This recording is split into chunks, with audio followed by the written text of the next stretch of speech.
kalfadhigan aan caadiga ahayn oo isugu yimaadeen golaha xildhibaanada dawladda deegaanka Soomaalida Itoobiya ayaa waxa ka soo qayb galay xildhibaanada deegaanka ugu horeynna waxa kadib markii la hubiyay inuu dhan yahay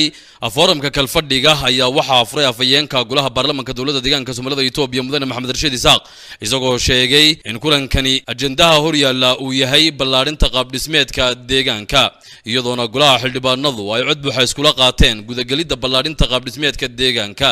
intaas kadib ayaa waxa halkaasi ka hadlay madaxweynaha dawladda deegaanka Soomaalida Itoobiya mudane Cabdi Maxamed Cumar isagoo faahfaahin ka siiyay xildhibaanada deegaanka ajendahani ballaarinta qaab dhismeedka deegaanka ee hor yaalla madaxweynaha dawladda deegaanka Soomaalida Itoobiya mudane Cabdi Maxamed Cumar ayaa sheegay in muhiim tahay in la ballaariyo hoosna loo dhaadhiciyo qaab dhismeedka deegaanka iyadoo laga duulayo khibradihii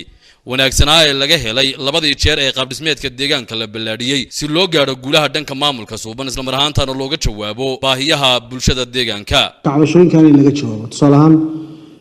shariifta oo kale waxa weeyaan dadka ashraafta waa dad deegaanka degan oo waxa weeye maxaan ku rahaa xaqna ku leh xuquuqna ku leh laakiin wali waxay taagan yihiin shariifnimada Allah u naxariistay halkii uu yiri mataqaanaa qabalagaaga waxa ku yaalay cirka ku yaalay marka day cirkeena ka dishino dhulka ay maxaan ku rahay dayax u yiri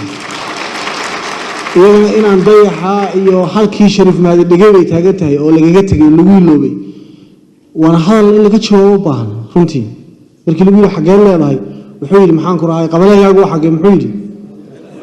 dayaxa uu yiri hay u qabsanina dayaxa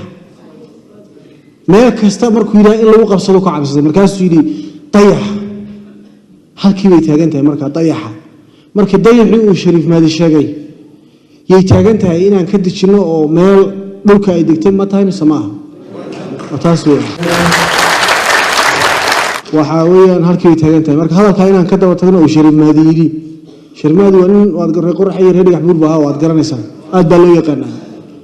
halkii inaan ka dejino waa laga marmaan waa cabasho baahan la xaliyo waa dad deegaanka u dhashay oo deegaanka ma taqaanaa degan oo waxa weeyaan sharaf leh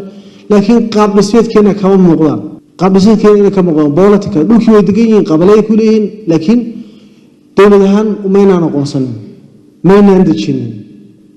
taan la aqoonsado waa laga marmaan gabagabada ayaa golaha xildhibaanadu waxa ay cod buuxa ku ansixiyeen ajendahani hor yaallay